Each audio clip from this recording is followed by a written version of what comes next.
है जिस कन्या या वर का विवाह नहीं होता, 40 साल हो गए या 30 साल हो गए, या जब 28 के बाद में लड़का लड़की क्रॉस हो जाए कि 29 में, 30 में, 32 में, 34 में, 40 तक पहुंच गए और विवाह नहीं हो रहा है, तब बेलपत्री के जो पेड़ होता है, वृक्ष होता है, उस वृक्ष की जो डाली होती है, उस डाली के मनकों से जो माला बनती है, बाजार में भी मिल जाती है बेल की माला, उस माला को भगवान शंकर को समर्पित कर कर बेलपत्री के वृक्ष के नीचे बैठकर भगवान शंकर का पंचाक्षर मंत्र का जाप करना है। कौन सा मंत्र है? पंचाक्षर। पंचाक्षर मंत्र कल बताया था, नमः शिवाय। अगर रसोई घर से भोजन में तुलसी डलकर अगर ठाकुर जी के सामने वो थाली रखी तो ये पक्का है वो थाली ठाकुर जी नहीं जीमेंगे, क्योंकि उसमें तुलसी रखी हुई आई है। हाँ, जब ठाकुर जी के सामने थाली रखा गई और तुमने थाली रखने के बाद में मंदिर के सामने बैठ के फिर तुलसी डाली तो ठाकुर जी उसको स्वीकार कर लेते हैं। क्यों?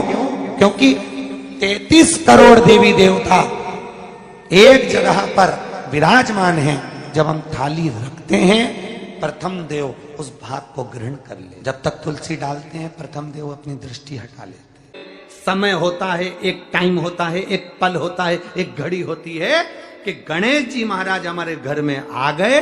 गणेश जी की सबसे पहली जो आरती हो, उस आरती के समय पर अगर धूप बत्ती जलाई जाए या गोबरी को जलाकर उसमें गूगल छोड़ी जाए और गूगल छोड़ने के बाद गणेश जी का नाम ध्रुम वर्ण कह दिया जाए तो गणेश जी को तुम्हारे घर की पूजा स्वीकार करना पड़ती है। बस वो समय हम जानते।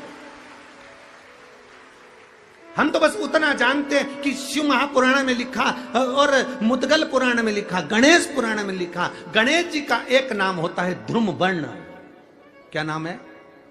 ध्रुम वर्ण गणेश जी का एक नाम होता है। जब हम धूप जलाकर और धूप लगाने के बाद में गणेश जी की सबसे पहली आरती करने के पहले अगर हम सबसे पहली आरती गणेश जी की कर रहे हो, अपने घर में स्थापना कर रहे हो, बिठा रहे हो, और तुम चाहते हो कि गणेश जी मेरे घर में आके मेरी पूजा को स्वीकार करें और जो मांगू मेरा गणेश मुझे दे 10 दिन के अंदर, तो पहला नाम लेकर पुकार लेना ध्रुम वर्ण विनायक, बैठो, बस काम हो गया। वो फिर ही होकर आता। सुंदर जोड़ी थी शंकर और पार्वती की, सही है कि गलत है?